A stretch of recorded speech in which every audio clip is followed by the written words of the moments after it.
অনেক ভালো আছো, সুস্থ আছো। আমরাও বেশ ভালো আছি, সুস্থ আছি। আবার নতুন একটা ভিডিওতে তোমাদের সবাইকে ওয়েলকাম জানাচ্ছি। তো দেখতে পাচ্ছ সকাল সকাল ভিডিওটা স্টার্ট করে দিয়েছি। আজকে ঘুম ভেঙেছে প্রায় 4:30। তো কারেন্ট চলে গেছিলো, ঘুমও ভেঙে গেছে। ভাবলাম তোমাদের দাদাভাইকে ফোন করি, ওর যেহেতু এখন অনেকটা সকাল সকাল উঠে, তারপরে ভাবলাম না, তারপরে আবার ঘুমিয়ে গেছি কারেন্ট আসার পরে। তো জাস্ট কিছুক্ষণ হলো উঠলাম। আর আজকে হচ্ছে 29 তারিখ জুনের, এই যে দেখতে পাচ্ছ আজকে হচ্ছে শনিবার। তো তোমাদেরকে তো আগের ভ্লগেই আমি বলেছিলাম যে আজকে যাব হচ্ছে আমি কৃষ্ণনগর, কারণ কালকে যাবো হচ্ছে অডিশন দিতে। তো তার জন্য কালকে যেহেতু অনেকটা সকালে যেতে হবে, আজকে একটু আগিয়ে গিয়ে থাকবো আর কি পিসির বাড়িতে। তো প্রচণ্ড এক্সাইটেড আমি। চলো সারাদিন যেটুকুনি যা করি সবটাই তোমাদের সঙ্গে শেয়ার করব। আর হচ্ছে কী কী করি সবটাই তোমরা দেখতে পাবে। চলো পুরো ভিডিওটা কন্টিনিউ করো। আজকের এই ব্লগটি দেখতে তোমাদের অনেক অনেক ভালো লাগবে। চলো আগে ঝটপট করে ফ্রেশ হয়ে নিই, তারপরে কী কী ড্রেস নিয়ে যাব সেগুলো নিই। মানে দুদিনের ব্যাপার, আজ আর কাল। তো চলো, আর এইগুলো দেখেছো কী হয়েছে, মশায় কামড়ে আমার অবস্থা শেষ। তো যাই হোক, চলো ভিডিওটা কন্টিনিউ করো। আজ পর্যন্ত জীবনে কোনো একটা ভালো কাজ বা নিজের কোনো একটা ইচ্ছা পূরণ করতে যাব আর বাধা পড়বে না, সেটা কোনো দিনও হতে পারে না। জীবনে যেটাই করতে যাই সবার প্রথমে আগে আমার লাইফে বাধা সৃষ্টি হয়, তারপরে গিয়ে সেই কাজটা হয়। অবশ্য কোনো জিনিস যদি ইজিলি হয়ে যায় সেই জিনিসটার অতটা গুরুত্ব থাকে না। যদি তুমি অনেকটা বাধা অতিক্রম করার পর যদি সেই জিনিসটাকে হাতে পাও, তার মূল্য অনেক বেশি। এটা আমি ছোট থেকেই শুনে এসেছি, আর আমার লাইফে সেটা বারবার হয়েছে, বারবার সব ক্ষেত্রে। তো আজকেও দেখো এরকমই একটা মানে ভালো কাজে যাব ভেবেছি, তো সেখানে হাজারটা বাধা এসে সম্মুখীন হয়।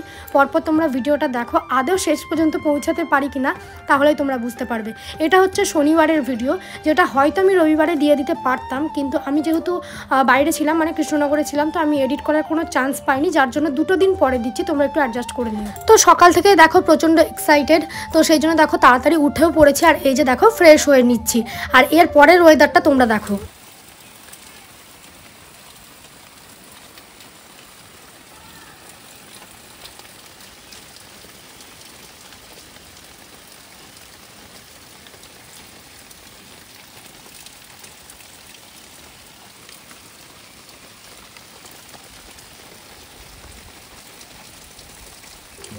সকালবেলায় ব্রেকফাস্ট করার পর কিছুক্ষণ পর হালকা বৃষ্টি শুরু হয়, যেটা তোমাদের সঙ্গে আমি শেয়ার করলাম। আর তার কিছুক্ষণ পর বৃষ্টিটা ছেড়েও যায়। তারপর মিনিট 10 পর এইভাবে অন্ধকার হয়ে আসে পুরো চারিদিক, আর প্রচণ্ড জোরে বৃষ্টি শুরু হয়। ভেবেছিলাম তো আজকে বৃষ্টি ছাড়বেই না, এত পরিমাণে বৃষ্টি হয়। আর মানে 5 মিনিট 10 মিনিট অন্তর অন্তর বৃষ্টি হচ্ছিল, বৃষ্টি হচ্ছে থামছে আবার হচ্ছে। তো আমি ভেবেছিলাম হয়তো আজকে বেরোতেই পারবো না বাড়ি থেকে, যেহেতু আমার বাড়ি থেকে কৃষ্ণনগর প্রায় অনেকটাই। থেকে বড় কথা, এত বৃষ্টি হলে আমি তো বাস স্ট্যান্ড পর্যন্ত স্কুটি নিয়ে যেতেই পারবো না। আর আমি বৃষ্টিতে গাড়ি চালাতে একটু ভয় পাই, কেন জানি না, স্লিপ কাটবে এই ভয়টা খুব কাজ করে। সেই জন্য আমি বৃষ্টি হলে গাড়ি বার করি না। আর যে টোটো বলবো, আমাকে একা নিয়েও বাস স্ট্যান্ড পর্যন্ত টোটো যাবে না। তাই নিয়ে আমি চিন্তায় আছি যে যাবো, আদেও কি আমার যাওয়া হবে, এইসবই ভাবছিলাম। আর আমার যাওয়ার কথা ছিল প্রায় 10টা-11টায়, আর এখন বাজে মোটামুটি 12টা-1টা। তো এখন আমার স্নান টান কিছুই হয়নি, এত বৃষ্টি হচ্ছিল, কি করব। তো যাই হোক যাবো বলে এই যে দেখো গাছের কয়েকটা লেবু তুলে নিচ্ছি। এটা পিসিদের বাড়িরই গাছ, তো গাছ থেকে লেবু নিয়ে যেতে বলেছিল। আর এমনিও মা বললো যে লেবুগুলো তো বড়ই হয়ে গেছে, নিয়ে যাস, ওদেরই বাড়ির গাছ। তো সেই জন্য এই যে দেখো লেবুগুলোকে তুলে নিচ্ছি। আর এখন বৃষ্টিটা হালকা একটু ছেড়েছে, তবুও দেখো হালকা হালকা বৃষ্টি পড়ছে। যদি আমি বাস স্ট্যান্ড পর্যন্তও পৌঁছাতে পারি, তাহলেও অন্তত আমি বাকি রাস্তাটুকু চলে যাব। যেহেতু বাসের ভিতরে যাবো আর বাস থেকে নেমেই টোটো, তো খুব একটা অসুবিধা হবে না, বৃষ্টি হলেও কোনো প্রবলেম নেই। কিন্তু আমার মেন সমস্যা হয়ে গেছে আমি বাস স্ট্যান্ড পর্যন্ত কি করে পৌঁছাবো। আমার এই দিকটা না আগাগোড়াই সমস্যা, কারণ আমাদের এই রুটটাতে আগে যাবা 2-1টা বাস চলতো, এখন আর মানে টোটালি বাস বন্ধ। এই রুটে আমাদের যাতায়াতের খুবই কষ্ট, মানে বাস বলো টোটো বলো, টোটো আসলে একা আসলে প্রচুর ভাড়া নেয়, মানে কেমন একটা অদ্ভুত টাইপের জায়গা। তোমরা যদি কখনো আসো এই সাইডে বুঝতে পারবে। গাড়িটা আমার আরও এই জন্য কেনা, কারণ এই দিকে যাতায়াতের খুবই অসুবিধা। তো যাই হোক এইদিকে দেখো বৃষ্টি এখনও থামছে না, আর আমার অবস্থাটার জাস্ট রিয়াকশানটা দেখো। বৃষ্টিতে ভিজে ভিজে কোনো রকমের স্নান টান করে নিয়েছি, আর আজকে হেয়ার ওয়াশটা করে নিলাম, কারণ কালকে যদি সকাল সকাল বেরিয়ে যাই, আজকে যদি আদৌ পৌঁছাতে পারি, তো তখন হচ্ছে শ্যাম্পু করার টাইম পাবো না, সেই জন্য আজকে শ্যাম্পুটা করে নিই। আর ওই যে বলে না কিছু কিছু মানুষের বিপদ কিন্তু পেছন ছাড়ে না, আমার অবস্থাও ঠিক সেই রকম। মানে এত সমস্যা আমার জীবনে, জানি না এর আদৌ কোনো সমাধান আছে কি। সকালবেলায় ভেবেছিলাম ওটা মশা কামড়েছে, জাস্ট গলায় এক জায়গায় বেরিয়েছিল। তার কিছুক্ষণ পর দেখছি এই যে দেখো পুরো হাতটা এরকম হয়েছে, 2-3টে হয়েছে। এর কিছুক্ষণ পর আবার পুরো আমার এই সাইড দিয়ে হাতটা পুরো ভর্তি হয়ে গেছে, যে এরকম গোটা গোটা হয়েছে। কেন জানি না, বা কি এটা সেটাও জানি না। হঠাৎ করে বিছানার উপরে আমি শুয়েছিলাম, অটোমেটিক দেখছি চুলকাতে লাগছে গলার জায়গাটা, জানি না কারণ কোনো পোকাও দেখতে পাইনি বিছানায়।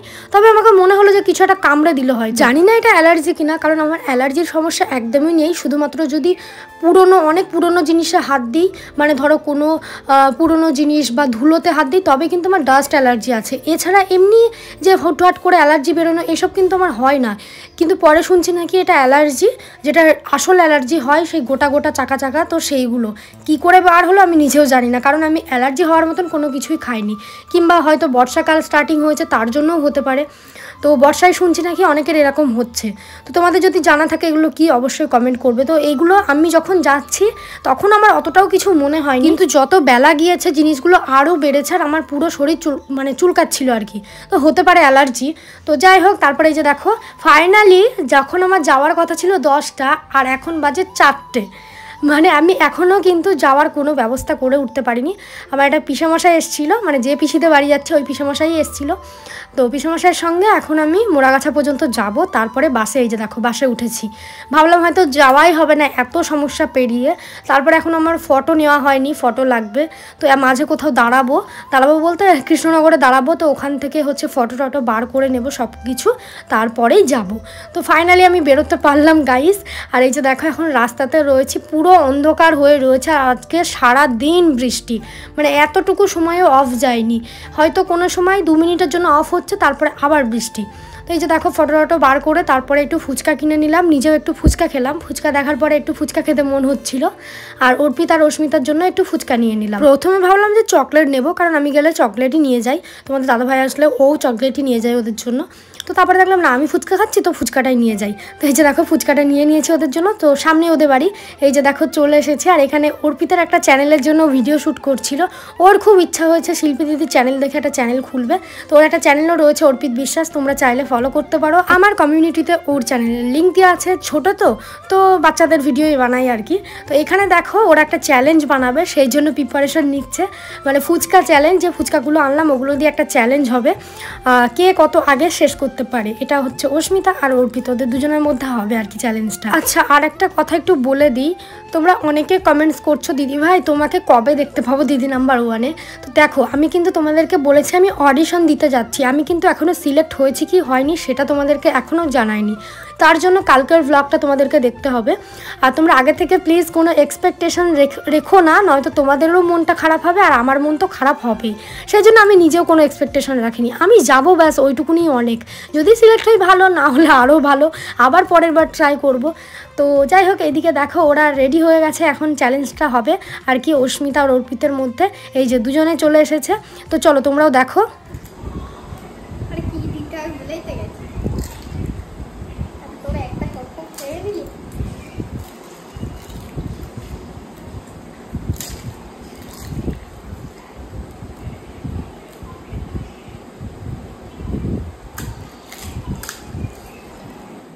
বন্ধুরা এখানে কারুকার্য চলছে, টাকা একবার ম্যাচ দেখবে। বাবা এখন বারান্দায় এসো না, টাকা টাকা টাকা ওইদিকে টাকা।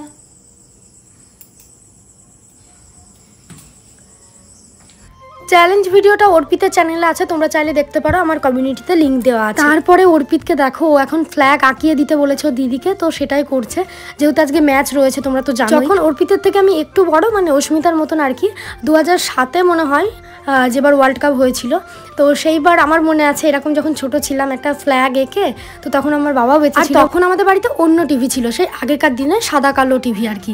তো আগেকার দিনে না আমাদের বাড়িতে মানে প্রচুর ভিড় হতো এই ম্যাচ দেখার টাইমে। এখন তো মানুষের ঘরে ঘরে টিভি, তো মনে আছে সেই টাইমে আমিও এতটাই এক্সাইটেড ছিলাম যখন ওদের মতন ছিলাম। এখনও ম্যাচ দেখি, তবে লাস্ট কয়েক বছর একটু মনটা খারাপ হয়ে গেছিলো।